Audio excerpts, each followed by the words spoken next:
ائمہ علیہ السلام کے پاس اختیار ہے، اس کی بہت سی دلیلیں ہیں. سب سے بڑی دلیل ہے ان کا علم. ان کا علم، کہ ان کا علم ہمارے علم جیسا نہیں، ہمارا محدود علم ہے. عزیزان گرامی، ائمہ علیہ السلام کا علم بہت وسیع علم ہے، جسے عربی میں جیسے قرآن کریم میں علم لدنی کہا گیا، علم غیب کہہ لیجئے، علم کلی کہہ لیجئے، یعنی علم امامت کہہ لیجئے، علم عصمت کہہ لیجئے. معصوم کا علم بہت وسیع علم. اور بہت سے افراد جو ہیں وہ یہ اعتراض کرتے ہیں نہیں کیسے ہو سکتا ہے امام حسین کو پتا ہو کہ کربلا میں شہید ہو جائیں گے، پھر اگر جائیں تو یہ خودکشی ہے. معاذ اللہ. بات پہنچ رہی ہے؟ یہ مثال کے طور پہ کسی امام کو پتا ہو کہ بھئی میرے یہ اس کھانے میں زہر ہے تو وہ اگر کھائیں اس کا مطلب ہے معاذ اللہ خودکشی ہے. نہیں، یہ خودکشی نہیں. اصول کافی کا پورا باب ہے ائمہ علیہ السلام کی موت اختیاری ہے. وہ اپنے علم امامت کی وجہ سے سب کچھ جانتے ہیں کیا ہونے والا. یہ اب سے تقریباً 70 برس پہلے بہت بڑا اختلاف ہوا.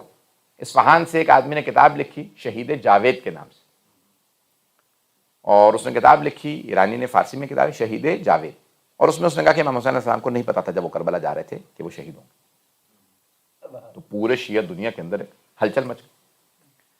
تو آغا برجردی صاحب ان کی مرجعیت تھی، انہوں نے کچھ علماء کو مامور کیا کہ بھی ان کا جواب لکھو، کیونکہ شیعہ عقیدہ یہ ہے کہ امام حسین علیہ السلام پورا علم رکھتے ہیں. اور یہ نہیں ہے کہ صرف علم رکھتے ہیں بلکہ آپ سب کو بتاتے ہوئے کربلا جا رہے ہیں. مدینے سے چلے تو آپ نے کہا بھی میرے ساتھ صرف وہ آئے جو شہادت کے لیے آمادہ. میری آواز سب کو آ رہی ہے؟ بات کہ جو شہادت چاہتا بس وہ آئے، کیونکہ جو میرے ساتھ جائے گا مردوں میں کوئی نہیں بچے گا سوائے علی ابن حسین، یعنی امام سجاد علیہ السلام. آپ نے بار بار بتایا کہ سوائے مولا سجاد کے کوئی نہیں بچے گا. تو اب کتاب لکھی اس نے، بہرحال ایک بہت بڑا ایک ہے وہ، کچھ لوگ آپ کو پتا ہے کچھ لوگ اس کا ساتھ دینے لگے، کچھ لوگ مخالفت کرنے لگے. کبھی کیا اس وقت بڑے بڑے علماء نے کتابیں لکھی، اور شہید آگاہ مرحوم آغا صافی گل پاکانی نے جو اس وقت 102 برس کے، 70 برس پہلے انہوں نے کتاب لکھی، اب وہ 102 سال کے ہیں، تو ان کی 270 سے زیادہ کتابیں ہیں. اسی طرح سے مرحوم عطلہ سید محمد مہدی مرتضوی لنگرودی جو لندن میں آئے تھے، انہوں نے کتابیں لکھی. سب نے ثابت کیا قرآن اور حدیث کی روشنی میں کہ امام حسین علیہ السلام جانتے تھے جب کربلا جا رہے تھے کہ میں وہاں شہید ہوں. وہ کہتے ہیں اگر نہ جانتے ہوں تو مسئلہ ہے، جاننے میں مسئلہ نہیں ہے. پتہ نہیں بات پہنچ رہی ہے نہیں پہنچ رہی؟ بھائی بہت سے لوگ کہتے ہیں بھائی جانتے ہیں تو مسئلہ نہیں، جانتے ہیں تو مسئلہ نہیں ہے، نہیں جانتے تو مسئلہ. حجت خدا کیسے جو جانتا ہی نہ ہو. میں قرآن کی آیت پیش کر رہا ہوں، قُلْ اعْمَلُوا وَسَيَرَى اللَّهُ عَمَلَكُمْ وَرَسُولُهُ وَالْمُؤْمِنُونَ. اے میرے حبیب کہہ دیجئے تم عمل کرو، تمہارے عمل کو اللہ بھی دیکھ رہا ہے، اس کا رسول بھی دیکھ رہا ہے، اور مومن بھی دیکھ رہے ہیں. توجہ بھئی سورہ توبہ کی آیت ہے، آیت نمبر 105. تو اللہ فرما رہا ہے قُلْ اعْمَلُوا وَسَيَرَى اللَّهُ عَمَلَكُمْ. تم عمل کرو، اللہ تمہارے عمل کو دیکھ رہا ہے. اللہ ہر عمل کو دیکھ رہا ہے، کسی کا کوئی عمل ضائع نہیں ہوتا، اللہ دیکھ رہا، اس کا رسول بھی دیکھ رہا. ایک رسول کی طرف اشارہ کیا، یعنی یہاں پہ مراد ہے رسول اسلام. اور والمؤمنون، اور مومن بھی تمہارے عمل کو دیکھ رہے ہیں. میں قسم کھا کے کہتا ہوں میں نہیں دیکھ رہا آپ کے اعمال کو. اس کا مطلب ہے کچھ تو ایسے مومن ہیں نا جو سارے اعمال کو دیکھ رہے ہیں. توجہ ہو. ائمہ معصومین سے پوچھا گیا مولا یہ کن کی طرف اشارہ؟ کہ یہ ہم ائمہ اہل بیت علیہ السلام کی طرف اشارہ ہے، ہم ہر عمل کو دیکھ رہے ہیں. ہمارے سامنے ہر عمل واضح ہے، روشن. بہت سے افراد کہتے ہیں جیسے کیمرہ دیکھ رہا، نہیں، کیمرے کا جس طرف رخ ہوتا ہے وہ اسی طرف دیکھ رہا. تو ولایت یہ ہے کہ وہ ہر عمل کو دیکھیں اور ہر جہت میں دیکھیں. میں نہیں پہنچا پا رہا ہوں بات کو، میں بچوں سے ڈسٹرب نہیں ہو رہا ہوں، میرے ساتھ توجہ رکھیں. اللہ گرامی مجمع کی توجہ میں ساتھ ہے کہ یہ ائمہ علیہ السلام ہر ڈائریکشن میں دیکھ رہے ہیں. بھائی پیچھے بغیر مڑے بھی بتا دیتے ہیں رسول خدا مجھ سے پہلے کون رکوع میں گیا تھا، کون سجدے میں گیا. بھئی آپ ٹوک رہے ہیں نا مجھ سے پہلے رکوع اور سجدے میں نہ جایا کرو. کہ یا رسول اللہ آپ کا رخ ہوتا ہے قبلے کی طرف، ہم پیچھے کھڑے ہوتے ہیں، یہ آپ کو پتہ کیسے چلتا ہے کہ ہم میں سے کون رکوع میں پہلے گیا کون سجدے میں پہلے گیا؟ کہا میں پیچھے سے بھی ایسے ہی دیکھتا ہوں جیسے میں سامنے سے دیکھتا ہوں. یہ قرآن کی آیت ہے، قل اعملوا وسيرى الله عملكم ورسوله کیف بک اذا جئنا بک علی ہؤلاء، اے میرے رسول کیسا آپ کو لگے گا جب ہم ہر قوم پہ جئنا بکل امت بشہید وجئنا بک علی ہؤلاء شہیدا، ہم ہر امت پہ ایک گواہ لے کے آئیں اور ان ہر گواہوں پہ آپ کو گواہ بنا کے لائیں، نہیں پہنچا سکا، ہر امت پہ ایک گواہ لے کے آئیں، اس امت کا نبی ان پہ گواہ، وجئنا بک علی ہؤلاء شہیدا، اور ان تمام گواہوں پہ آپ کو گواہ بنا کے لائیں۔ بھائی گواہی تب تک کوئی نہیں دے سکتا جب تک خود گواہ ہو نہیں۔ کچھ لوگ پہنچ گئے ہیں، کچھ لوگ پہنچ گئے ہیں۔ بھائی آپ میں سے کوئی عدالت جائے، آپ سے جج پوچھے آپ تھے وہاں گواہی دینے آئے ہیں کہ نہیں میں تھا نہیں، میں نے دیکھا نہیں، تو جج کہے گا بھائی یہ شاہد نہیں ہے، یہ گواہ نہیں ہے، یہ وٹنس نہیں ہے، اس کو نکال دو۔ جب اس نے دیکھا ہی نہیں تو گواہی کیسی؟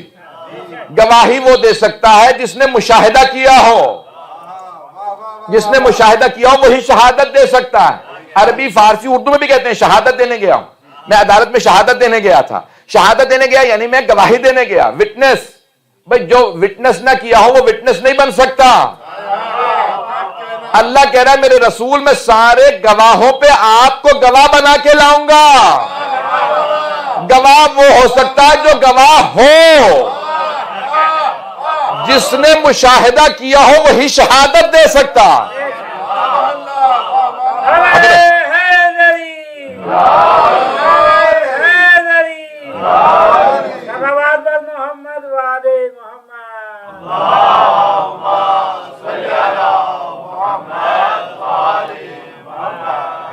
توجہ فرما رہے ہیں جانے کی رسول خدا سارے گواہوں پہ گواہ۔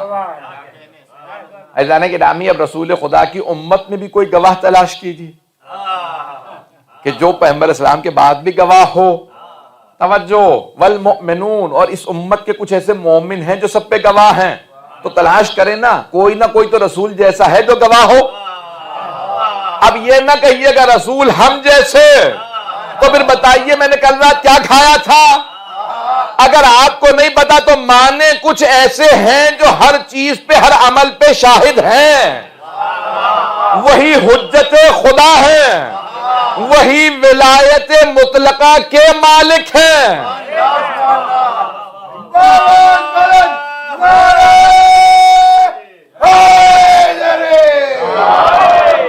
بات پہنچ رہی ہے جانے کی رات؟ وہ ولایت مطلقہ کا جو مالک ہوتا ہے وہی گواہ ہوتا ہے جو دیکھ سکے۔ ایک اور واقعہ میں بہت پڑھ چکا ہوں، اس کو سن لیجئے گا دوبارہ، کہ جناب سرور کائنات کے کچھ صحابہ آ رہے تھے رسول خدا کے پاس، تو جناب امین نے روک دیا، رک جاؤ ابھی، رسول خدا پہ وحی آ رہی۔ پھر آپ نے کچھ دیکھا، کہا اب جا سکتے ہو، وہی مکمل ہو گئے۔ وہ صحابہ آئے، کہا یا رسول اللہ ہم آپ کے پاس آنا چاہ رہے تھے۔ علی بن ابی طالب نے روک دیا اور کہا کہ رک جاؤ وحی آ رہی۔ کچھ نظر نہیں آ رہا تھا ہمیں، نہ کچھ سنائی دے رہا تھا، نہ آپ کے پاس کوئی تھا۔ توجہ، کوئی بھی نہیں تھا آپ کے پاس، وہ کہہ رہے وحی نازل ہو رہی۔ تو جناب سرور کائنات مسلمان کے بلاؤ میرے بھائی علی کو۔ اور اصول کافی کی روایت ہے کہ انک تسمع ما اسمع وترى ما ارى، یا علی جو کچھ میں سنتا ہوں آپ بھی سنتے ہیں، جو کچھ میں دیکھتا ہوں آپ بھی دیکھتے ہیں۔ اس کا مطلب ہے اوروں کو وہ نہ سنائی دے رہی تھی وحی، نہ دکھائی دے رہی تھی، نہ حضرت جبرائیل نظر آ رہے تھے نہ سنائی دے رہے تھے۔ اس کا مطلب ہے کوئی ایسا ہے نہ جو رسول جیسا ہے، وہی حجت خدا ہے، وہی امام منصوص من اللہ ہے، وہی اسی ولایت کا مالک ہے جس ولایت کے رسول خدا مالک۔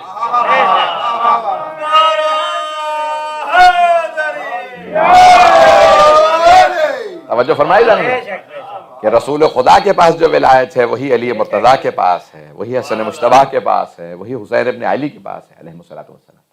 حضرات گرامی یہ ولایت کا معاملہ ہے، اس میں سمجھوتا نہیں کیا جا سکتا کہ ہم تبرکن تیمنن کہہ دیں کہ بھئی ایسا آدمی ہوگا، اس کے پاس ہوگی۔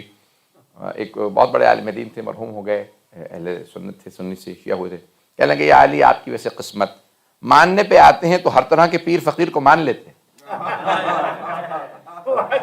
بازار میں بیٹھا ہے، لباس بھی پورا نہیں ہے، بیٹھا بتا رہا ہے میں سارے قسمت کے حالات بتا دوں گا، حالات میں بیٹھا پوچھ رہا بتا، اور کہا نہیں ماننے پہ آتے تو آپ جیسے ولی کو نہیں مانتے۔ بات پہنچ رہی ہے یا نہیں گرامی؟ ماننے پہ آتے تو ہر کوئی آدمی کہتے گا میں بڑا گیانی ہوں، میں بہت پہنچا ہوا ہوں، میں بہت معلومات رکھتا ہوں۔ میں ایک وہ دیکھ رہا تھا، کسی نے مجھے کلپ بھیجا ہوا تھا کہ ایک صاحب کہہ رہے ہیں وہ ہندوستان کے میں بہت گیانی ہوں، میں بہت علم رکھتا ہوں۔ لائن لگی ہوئی، ہر آدمی کہہ رہا ہے، وہ خود ہی کہہ رہا ہے۔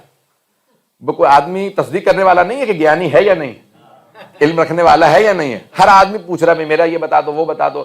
اجانے کی رامی جس کے لیے اللہ کہہ رہا ہے قل کفی باللہ شہیدا بینی و بینکم ومن عندہ علم الکتاب، اے میرے حبیب ان کافروں سے کہہ دیجئے تمہارے اور میرے درمیان بس دو گواہ کافی ہیں، ایک اللہ، دوسرا وہ جس کے پاس پوری کتاب کا علم ہے۔ تو میں نے آپ کو یہ بحث شروع کی تھی کہ ولایت کے لیے پہلی دلیل یہ ہے علم۔ موضوع یاد ہے میرا کہ علم پہلی دلیل ہے کہ یہ ولایت کیسے، ان کے علم کی وجہ سے۔ ان کا علم عام علم نہیں، ان کا علم بڑا مخصوص ہے، ان کا علم خاص ہے۔ کبھی ایسا نہیں ہوا کسی نے ہمارے کسی امام سے سوال کیا تو امام نے کہا میں کل بتاؤں گا، پوچھ کے بتاؤں گا، دیکھ کے بتاؤں گا، کسی بی بی ہی سے پوچھ لوں گا۔ تبھی لوگ ہیں یا نہیں؟ بھئی جس زبان میں سوال ہوا امام نے اسی زبان میں جواب دیا، جس کتاب سے سوال ہوا اسی کتاب سے جواب دیا، جس رفتار سے سوال ہوا اسی رفتار میں جواب دیا، جس جگہ سوال ہوا اسی جگہ جواب دیا۔ یہ نہیں کہا کل بتاؤں گا۔ توجہ، امام علیہ السلام سے کسی نے سوال اعتراض کیا کہ یا علی کیا بات ہے، آپ سوچتے کیوں نہیں ہیں؟ جیسے سوال ہوتا فوراً جواب دے دیتے ہیں۔ تو آپ نے ابھی منہ سے نام نکلنے والا تھا کیونکہ روایت میں نام ہے، تو آپ نے ایک مرتبہ فوراً اس کو مخاطب کر کے کہا کہ بتاؤ تمہارے ہاتھ میں انگلیاں کتنی ہیں؟ تو اس نے کہا 5۔ آپ نے فرمایا، مولا نے کہا کہ تم نے سوچا کیوں نہیں؟ کہ یعنی سوچنے کی ضرورت کیا ہے، یہ 5 انگلیاں ہمیشہ آنکھوں کے سامنے۔ کہ جس طرح سے تمہاری آنکھوں کے سامنے تمہاری 5 انگلیاں، مجھ علی کے سامنے کل کائنات ہے۔ علم امامت ایسا، علم ایسا ہے کہ جہاں ولایت خود بخود وہاں آتی ہے جہاں علم اللہ خاص دیتا ہے، جن کے لیے رسول اکرم نے فرما دیا کہ انا مدینۃ العلم وعلی باب فمن اراد العلم فلیأت الباب، جسے میں علم کا شہر ہوں، علی اس کا دروازہ، جسے علم چاہیے وہ در پہ آ جائے۔ حدیث مکمل یہ ہے، آپ نے فرمایا کہ میں علم کا شہر، علی اس کا دروازہ، جسے بھی علم چاہیے وہ در پہ آ جائے۔ میں سوچا کرتا تھا یا رسول اللہ یہ کہنے کی کیا ضرورت تھی، در پہ آ جائے؟ پھر مجھے بعد میں سمجھ میں آیا کہ بہت سے لوگوں نے اضافہ کر دیا تھا، دیواروں کا، چھت کا، پرنالے کا۔ تو آپ نے فرمایا اور بھی اگر آ جائیں تو در ہی پہ آنا، دیواریں نہ پھلانگنا۔ تو پہلی شرط ہے علم، پہلی شرط علم۔ اچھا جانے کے نامی اہل بیت کے بڑے سے بڑے دشمن نے بھی مانا ہے علم میں ان سے زیادہ کوئی۔ بات واضح ہو رہی ہے جانے کے نامی؟ میں صرف ایک نوجوانوں کے لیے خاص طور سے یہ پیش کر دوں، اس کو بھی میں نے پیش کیا کسی مقام پہ، کہ خوارج 10 جمع ہوئے کوکب درہ میں موجود ہے، اور ایک ہی سوال جناب امیر سے کہا کہ ہم 10 دفعہ کریں گے اور ہر دفعہ نئی دلیل مانیں۔ تو انہوں نے ایک کے بعد ایک چھپ چھپ کے آتے رہے جناب امیر کے سامنے۔ تو پہلے نے آ کے کہا یا علی مل افضل، العلم والمال، بتائیے علم افضل ہے یا دولت، مال و دولت؟ تو آپ نے فرمایا العلم۔ اچھا دیوار کے پیچھے چھپ گیا تاکہ علی کو پتہ نہ چلے، پتہ نہیں لوگ ہیں یا نہیں، دیوار کے پیچھے چھپ گئے تاکہ مولا کو پتہ نہ چلے کہ ہم چھپ کے سوال کرنے آ رہے ہیں۔ ہم ایسے کو امام ہی نہیں مانتے جو دیوار کے پیچھے بتا نہ سکے کون آ رہا۔ ہم ایسے امام کی امامت کے قائل ہیں جو پہاڑ کو دیکھ کے بتائیں جندب 10,000 کا لشکر ہے، اتنے میرے ہاتھوں مارے جائیں گے، اتنے بھاگ جائیں گے۔ مولا نے بتا دیا تھا اتنے 1000 کا لشکر ہے۔ اچھا جہاں پہ کھڑے تھے جس میدان کے اندر کا یہاں پہ پہنچیں گے، اتنے بجے پہنچیں گے، اور جنگ شروع ہوگی اور میں اکیلا مارنا شروع کروں گا اور اتنے 7 افراد بھاگیں گے، باقی سب کو مار دوں۔ تو جناب جمدہ نے کہا مولا کتنا بڑا میدان ہے اور یہاں پہ کتنی زیادہ چونٹیاں ہیں، مولا ان چونٹیوں کی تعداد بھی کوئی جانتا ہے؟ مولا نے کہا تمہارا مولا صرف یہ نہیں جانتا کہ چونٹیوں کی تعداد کتنی ہے، میں یہ بھی بتا سکتا ہوں ان میں نر کتنے ہیں، مادہ کتنے ہیں۔ ہم ایسے امام کے علم کے قائل۔ تو ایک مرتبہ انہوں نے سوال کیا 10 افراد نے ایک کے بعد ایک، بھئی ایک ہی سوال، مل افضل، العلم والمال، یا علی بتائیے کون سی چیز افضل ہے، علم یا مال و دولت؟ تو آپ نے فرمایا علم، علم افضل۔ کہ لما ذلک، ایسا کیوں کر ہے کہ علم افضل ہے؟ کہا کیونکہ مال اور دولت خرچ کرنے سے کم ہوتا ہے، علم خرچ کرنے سے بڑھتا ہے۔ توجہ ہو، مال اور دولت خرچ کرنے سے کم ہوتا ہے، علم خرچ کرنے سے بڑھتا ہے۔ دوسرے نے سوال کیا یا علم افضل، علم اب المال، علم افضل ہے یا مال دولت؟ آپ نے فرمایا علم کا۔ کیوں؟ کہ کیونکہ جس کے پاس دولت زیادہ ہو اس کے دشمن زیادہ ہوتے ہیں، جس کا علم زیادہ ہو اس کے دوست زیادہ ہوتے ہیں۔ تیسرے نے سوال کیا فوراً آ کے یا علی بتائیے علم افضل یا مال؟ اب میں عربی نہیں پڑھوں گا کیونکہ وہی سوال دہرایا جا رہا ہے۔ تو ایک مرتبہ مولانا نے فرمایا علم کا۔ کیوں؟ کہا کیونکہ جس کے پاس دولت زیادہ اس کی راتوں کی نیندیں حرام، جس کا علم زیادہ ہو سکون سے سوتا۔ چوتھے نے سوال کیا یا علی بتائیے علم افضل ہے یا مال؟ آپ نے فرمایا علم افضل ہے۔ کیوں؟ کیونکہ مال و دولت قارون، حامان، فرعون کی میراث ہے، علم انبیاء کی میراث ہے۔ پانچویں نے سوال کیا علم افضل ہے یا مال و دولت؟ تو آپ نے فرمایا علم افضل ہے۔ کیوں؟ کیونکہ جس کے پاس دولت زیادہ ہو وہ کہتا ہے انا ربکم الاعلی، میں ہی تمہارا خدا ہوں۔ جس کا علم زیادہ ہو وہ کہتا ہے الہی ما عبدنا حق عبادتک، پروردگارہ تیرا حق عبادت ادا نہ ہو سکا۔ یہ مولا کا اپنا ہی جملہ ہے۔ تو 10 افراد نے سوال کیا، مولا نے ایک ہی بات جواب دیا کہ علم افضل، ہر دفعہ نئی دلیل۔ سب کے سب کہنے لگے یا علی اب ہم آپ کے ساتھ۔ آپ نے فرمایا کیوں؟ کیونکہ آپ نے 10 ایک ہی جواب دینے کے بعد نئی 10 دلیلیں دی۔ کہ اتنے میں تم مطمئن ہو گئے؟ اگر یہی سوال تم قیامت تک پوچھتے رہتے میں نئی دلیل پیش کرتا رہتا۔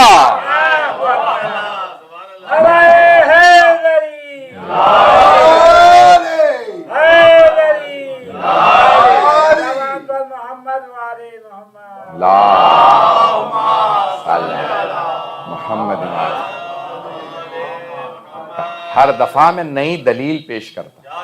تو میں نے کہا تھا، عرض کیا تھا کہ ولایت کے لیے پہلی شرط ہے علم، پہلی شرط ہے علم۔ یہ ولایت اللہ اسے دیتا ہے جس کا علم اتنا وسیع ہو کہ وہ جو فیصلہ کرے اس کے اندر اس فیصلے میں خطا کی گنجائش نہ ہو، جس کا علم ہی محدود ہو۔ جس کا علم محدود ہوگا وہ کبھی کہے گا یہ فیصلہ یوں ہے، کبھی کہے گا یہ فیصلہ یوں ہے۔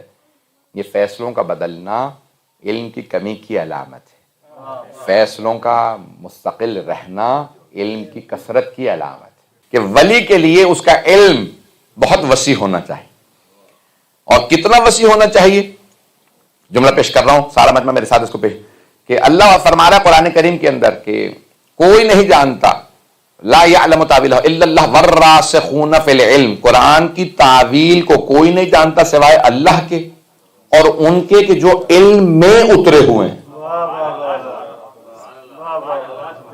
ترجمے کی ضرورت ہے مجھے؟ وضاحت کی ضرورت ہے؟ یہ نہیں اللہ نے فرمایا جن میں علم اترا ہوا۔ اب یہ دیکھیں جو یہاں پہ ادیب بیٹھے ہیں وہ تو پہنچ گئے ہیں۔ یہ فرمایا راسخون فی العلم، جو علم میں اترے ہوئے ہیں۔ میں سوچ رہا تھا میں آگے بڑھ جاؤں گا، یہ چند افراد کا پہنچنا میرے لیے کافی نہیں ہوتا۔ اجانے گرانے مثال کے طور پہ گلاس رکھا، میرے کیپیسٹی ہے، میں مثال کے طور پہ 2 گلاس پی لوں گا، 4 گلاس پی لوں گا، 2 4 6 گلاس کے بعد میری کیپیسٹی ختم ہو جائے گی، زیادہ نہیں پی سکتا۔ پہنچ گئے لوگ۔ بھائی ایک آدمی جو ہے زیادہ لمبا چوڑا ہوگا، اس کی زیادہ طاقت ہوگی، وہ کہے گا میں 2 جگ پی سکتا ہوں، 2-3 لیٹر 4 لیٹر، اس سے زیادہ تو کوئی نہیں پی سکتا۔ توجہ ہو، اب یہ پانی مجھ میں اتر رہا،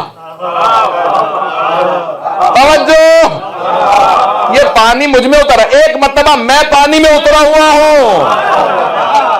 اب نہیں پتا پانی کی مقدار کیا، یہ پتا مولانا پانی میں اترے ہوئے، تالاب بھی ہو سکتا ہے، دریا بھی، سمندر بھی۔ اب حدود نہیں معلوم کیونکہ پانی میں ہوں، پانی مجھ میں نہیں ہے۔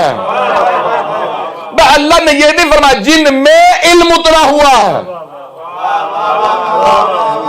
بھئی ہم سیکھ رہے ہیں، ہم میں علم اتر رہا ہے، کچھ علم میں اترے ہوئے ہیں۔ اب جتنا علم ہے وہ علم میں اترے ہوئے ہیں۔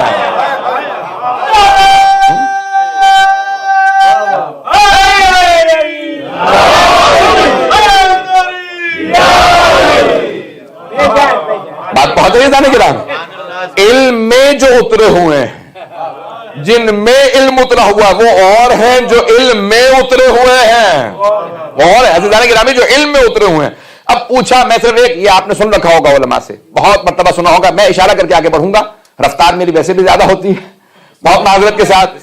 اور جب یہ احساس ہو کہ بات پہلے کسی اور سے سن رکھی ہوگی تو رفتار اور بڑھ جاتی ہے کہ ریپیٹڈ بات پیش کر رہا ہوں. آپ نے سنی ہوگی, مجھے اندازہ ہے, مجھے یقین ہے کہ آپ نے سن رکھی ہوگی کہ جناب عبداللہ ابن عباس نے, حضرت عبداللہ ابن عباس رضی اللہ عنہ صحابی رسول ہیں جنہیں کہا جاتا ہے حبر الامہ, پوری امت کی سیاہی, حافظ کل قرآن, کئی ہزار احادیث کے حافظ, سب سے بڑا ان کو عالم مانا جاتا ہے صحابہ میں.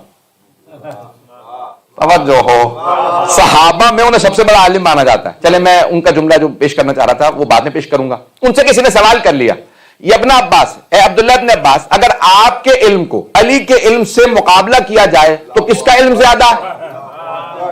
تو انہوں نے کہا عجیب نامعقول سے سوال کیا. کہا بھئی سمندر کا قطرے سے مقابلہ ہے. انہوں نے فرمایا کہ سمندر کا, بحر کا قطرے سے مقابلہ, قطرہ عربی کا لفظ ہے. تو اس نے پلٹ کے سوال کیا کہ پھر اس میں سمندر کون ہے, قطرہ کون ہے؟ کہ تو بالکل ہی جاہل. علی سمندر ہے, میں قطرہ ہوں, جو کچھ میرے پاس ہے علی سے لیا ہے, میں نے علی سے حاصل کیا. تو حبر الامہ فرماتے ہیں کہ پوری امت کی سیاہی ہونے کے باوجود علی سے میرا کوئی مقابلہ نہیں. سب سے قابل ہوتے ہوئے فرماتے ہیں سب کچھ حاصل کیا تو علی ابن ابی طالب سے حاصل کیا. انہوں نے ایک مرتبہ جناب امیر سے کہا, مولا محراب میں نماز پڑھا رہے تھے, جیسے عشاء کی نماز پڑھائی, کہا مولا اگر فاتحہ کی تفسیر بیان کر دیتے. مولا نے وہیں پہ اپنی ابا کو سمیٹا اور وہیں پہ تشریف فرما. جو میں نے کہا تھا کہ بات سن رکھی ہوگی وہ یہ ہے. مولا تشریف فرما ہو گیا, کہا سنو اور جتنا سن سکتے ہو, یاد کر سکتے ہو یاد کر لو. ان کا حافظہ بہت فوق العادہ تھا, یعنی ایکسٹراڈنری حافظہ, میموری ان کی جینیس. تو سننا شروع کیا, پوری رات مولا بیان کرتے رہے, فجر کی اذان ہو گئی. مولا پھر اٹھے, اپنی ابا کو جھاڑا, کہا کہ ابن عباس وقت کم تھا, بیان زیادہ. اگر وقت ہوتا تو میں فاتحہ کی تفسیر مکمل کرتا. تو انہوں نے کہا مولا یہ پوری رات جو آپ بیان کرتے رہے عشاء سے فجر تک, اس میں تو آپ با سے آگے نہیں بڑھے, بائے بسم اللہ سے آگے نہیں بڑھے. میں نے تو فاتحہ کی تفسیر پوچھی تھی. تو آپ نے فرمایا جتنے دنیا میں علوم ہے اللہ نے خلاصہ کر کے قرآن میں بیان کیے ہیں, جو کچھ قرآن میں ہے اس کی تلخیص فاتحہ میں ہے, جو کچھ فاتحہ میں ہے وہ اس کی بسم اللہ میں ہے, جو کچھ بسم اللہ میں ہے وہ اس کی با میں ہے, جو کچھ بائے بسم اللہ میں ہے وہ اس کے نقطے میں ہے. وَأَنَا النُّقْطَةُ الَّتِي تَحْتَ الْبَاءِ, اس بائے بسم اللہ کے نیچے جو نقطہ ہے میں علی ہوں.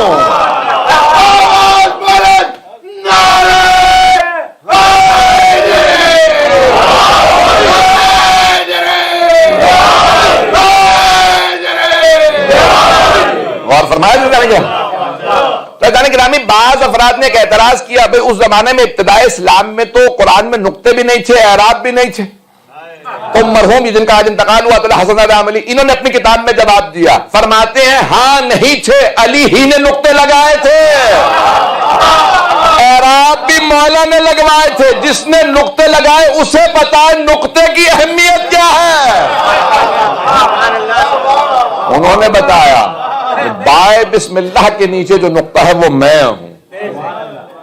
علم ایک نقطہ, دوسری حدیث میں والا فرماتے ہیں علم نقطہ تھا, اسے پھیلا کے لوگوں نے بڑھا دیا, سمیٹو تو سارے علوم نقطہ ہی بنتے. یعنی مولا نے اپنی ہی طرف اشارہ کیا.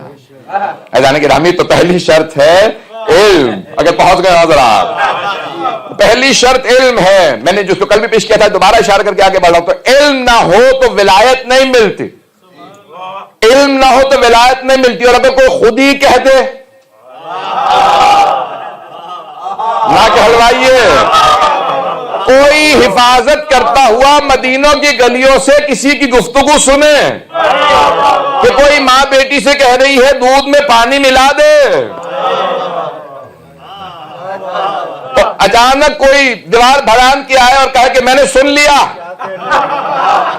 تم دیوار یہ بھی میں نے دیکھ لیا کہ تم پانی ملانے والے تھے اس دودھ کے اندر, یہ اجازت نہیں ہے, رسول خدا نے منع کیا تھا, میں سزا دوں گا. تو وہاں پہ جو بچی تھی اس نے کہا کہ ہم نے تو ایک گناہ کیا تھا, میری ماں ایک گناہ کرنے والی تھی, تم تو 3 گناہ کر کے آئے ہو. تب 3 گناہ کیسے کیے؟ کہ قرآن نے فَأْتُوا الْبُيُوتَ مِنْ أَبْوَابِهَا, قرآن کی آیت ہے, گھروں میں آؤ دروازوں سے, دیواروں سے نہیں. آپ دیوار پھلان کے آئے ہیں. کیا قرآن کہتا ہے ولا تجسسوا، جاسوسی نہ کرو؟ آپ کو کیسے پتا میری ماں خیانت کرنے والی چیز کا مطلب ہے آپ جاسوسی کر رہے تھے؟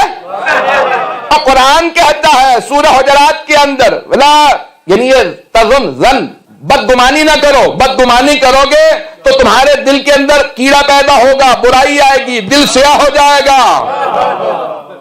ان بعض الظن اثم، بعض بدگمانیاں گناہ ہیں. تم نے بدگمانی بھی کی ہے، جاسوسی بھی کی، دیوار بھی پھلانگی، 3 گناہ ہو گئے. تو ایک مرتبہ فرمانے لگے اے کاش میرے پاس اتنا ہی علم ہوتا جتنا اس بچی کے پاس ہے.